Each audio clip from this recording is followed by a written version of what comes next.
In today's video, I want to break down my 5 passive income streams for 2026. These are things that I am either already investing in or I'm going to start investing in 2026 because from my research, they have a pretty good return on investment. I want to start with what is, of course, my definition of passive income. It is essentially just not trading my time for money like a job, but it is either putting money into something and having that grow over time, or getting a return back, or creating something once and then selling it multiple times over. Of course, there is no such thing as passive where you have to do exactly zero, but these are some ideas where you can essentially set and forget, or you do it once and then it sort of compounds over the time. I also want to let you know that this is not financial advice. This is just a few ideas that I'm going to be investing into 2026.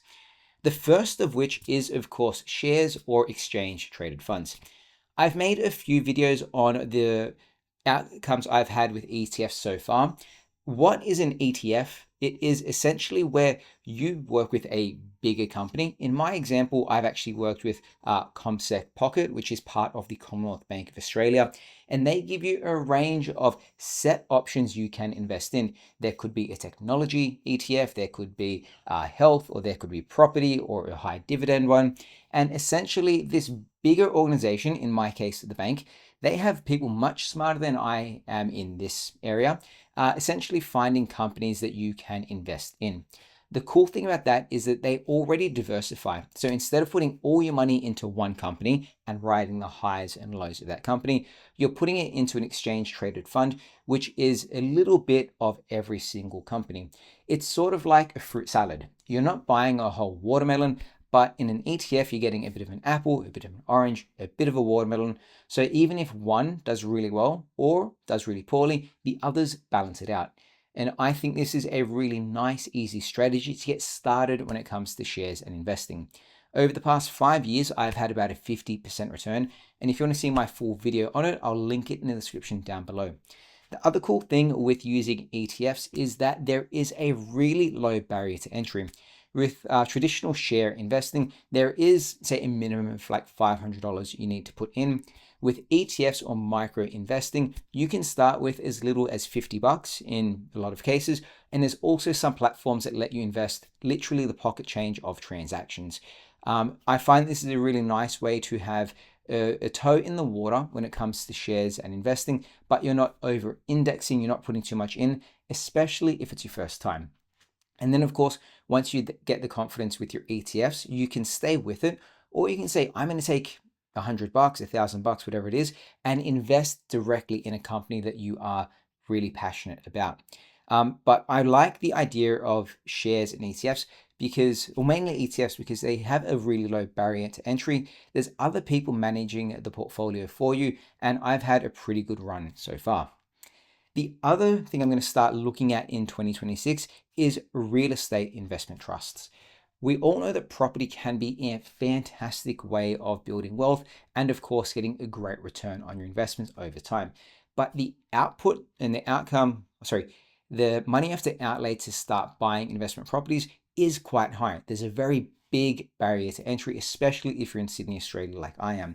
So you not only need a really large sum of money to buy your first investment property, but then you're gonna have to pay your mortgage, your stamp duty, any repairs and things like that. So it can be quite daunting and really hard to break into, which is where the idea of real estate investment trust is really quite appealing. So what exactly is a real estate investment trust? I think about it as a fractional property platform. This could be something like BrickX, where you're buying portions or small pieces similar to an ETF or a share in a bigger company. Or what I'm going to be looking at this year is the Vanguard ETF, the Vanguard REIT, which is essentially an Australian property security index fund, where instead of investing in a full property yourself, where you have to buy a house or an apartment or a business, you can invest in already established organizations.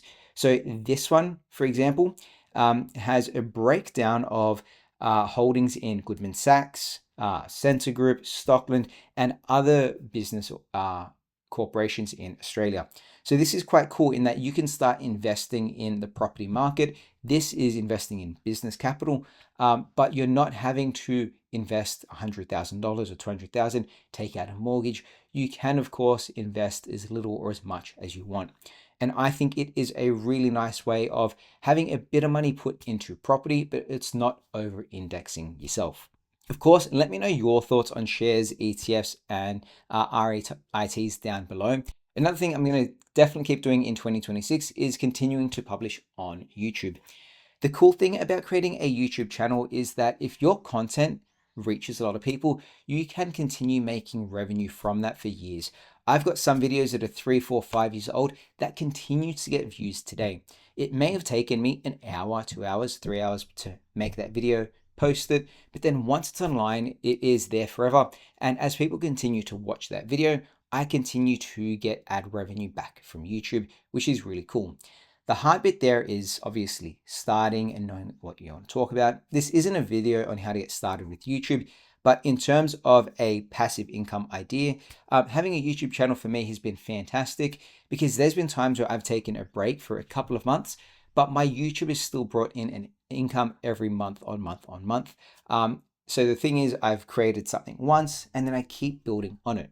I could pause now and then just let it run its course. But as I continue to invest in my YouTube channel, build more subscribers, more followers, my views will increase. And then the revenue I get from that is obviously going to increase as well. The challenge with YouTube is that unlike the other two where it's set and forget, I'm essentially going to continue building, but it's because I want to. I get enjoyment out of this. And of course, if I get some revenue back, that's super cool. If you have a big enough social media presence, and it also doesn't have to be massive, you can be a micro influencer where you sell or advertise products to your friends and family.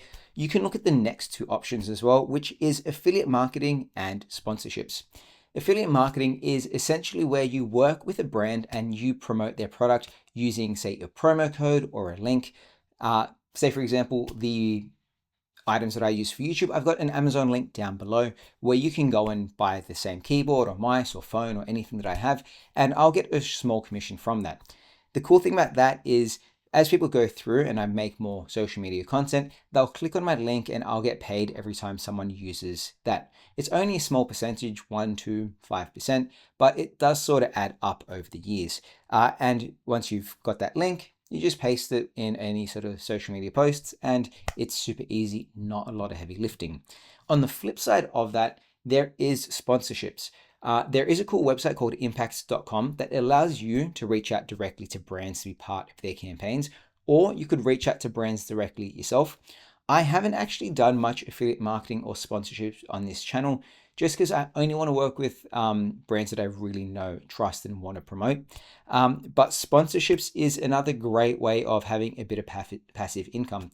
Say, for example, this YouTube video, I could sell an advertising spot in here where a company might give me $100 to tell you about their product or their feature. So there you have it. Those are my 5 passive income ideas for 2026. A quick wrap up would be using shares and ETFs, real estate investment trusts, creating something like a YouTube channel where you can post and those videos will grow and eventually be monetized and give you money from there. Using things like affiliate marketing and sponsorships, but you could also create something like a brand or a course and sell that online as well. The only reason I haven't mentioned creating something like a digital or a physical product is I think they require a lot of effort. And because I haven't done them myself, well, I'm not going to tell you that how great they can be just because I don't have the experience in it. Anyway, they're my 5 ideas. Let me know your thoughts in the comment section down below. Thanks for watching and see you next time. Bye.